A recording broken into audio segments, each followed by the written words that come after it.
কোথায় যাবেন? চাকরি করবেন নারীরা, নিরাপত্তা নেই। ব্যাংকে দুজন নারী কর্মকর্তাকে কুপিয়ে হত্যা করে এবং আহত করে গাজীপুরে ৮ লাখ টাকা ছিনতাই করা হয়, প্রকাশ্যে গুলি করা হয় এবং খবরটি যমুনা টেলিভিশনে প্রচার করা হয়েছে। আমি জাস্ট আপনাদেরকে একটু দেখাচ্ছি।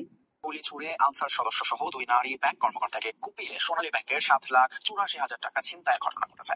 বিকেল 4:30টার দিকে স্টেডিয়াম সংলগ্ন রথখোলা এলাকায় এই ঘটনা ঘটে। সোনালী ব্যাংকের কোর্ট বিল্ডিং শাখার এজিএম শহীদুজ্জামান জানান, শহীদ তাজউদ্দিন আহমেদ মেডিকেল কলেজ হাসপাতালে সোনালী ব্যাংকের একটি উপশাখা রয়েছে। ব্যাংক কর্মকর্তা আদিকা পারভিন ও ফারজানা নাসরিন, এই সময় তাদের সাথে ছিলেন 2 আনসার সদস্য। রথখোলা এলাকায় পৌঁছালে ফাঁকা গুলি ছুড়ে তাদের গতিরোধ করে মোটরসাইকেল আরোহী 10-12 জন যুবক পরে 2 নারী কর্মকর্তা ও আনসার সদস্যদের কুপিয়ে ৭,৮৪,০০০ টাকা ছিনিয়ে নিয়ে পালিয়ে যায় তারা। আহতদের উদ্ধার করে নেওয়া হয় হাসপাতালে। জড়িতদের শনাক্ত করে আইনের আওতায় আনতে কাজ চলছে বলে জানিয়েছে পুলিশ। প্রকাশ্যে গুলি কুপিয়ে ৮ লাখ টাকা ছিনতাই করেছে এবং ব্যাংক থেকে বের হয়ে যখন আনসারদের গাড়ির সাথে একসাথে পিছু করে যাচ্ছিল, টাকাটা নিয়ে কোথাও যাচ্ছিল, তখন তারা বাইক নিয়ে একসাথে দলবদ্ধ হয়ে, সংঘবদ্ধ হয়ে তাদেরকে অ্যাটাক করে। তো তারা শুরু থেকেই নজর রাখছিলেন এবং আনসাররা সাথে ছিলেন। তারা থাকা অবস্থায় তাদেরকে সেভ করতে পারেন। 2 জন মানুষ এত মানুষের সাথে কিভাবে পারবে?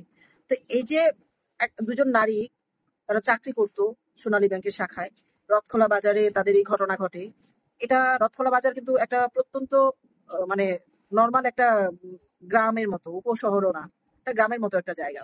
তো ডক্টর ইউনূস একটা কথা বলেছে যে ঢাকা শহর উন্নয়ন সংস্কার হয়েছে, এখন আমরা জেলায় জেলায় যাব উন্নয়ন করতে। তো জেলায় জেলায় উন্নয়ন কি এইভাবেই করবেন উনি? ওনার যে বাহিনী, উনি তো একটি বক্তব্যের মধ্যে বলেই দিয়েছেন সব জায়গায় পচা লেগে গেছে, পচাগুলো ফেলতে হবে। তো এইভাবে কি উনি পচা ফেলার সিদ্ধান্ত নিয়েছেন?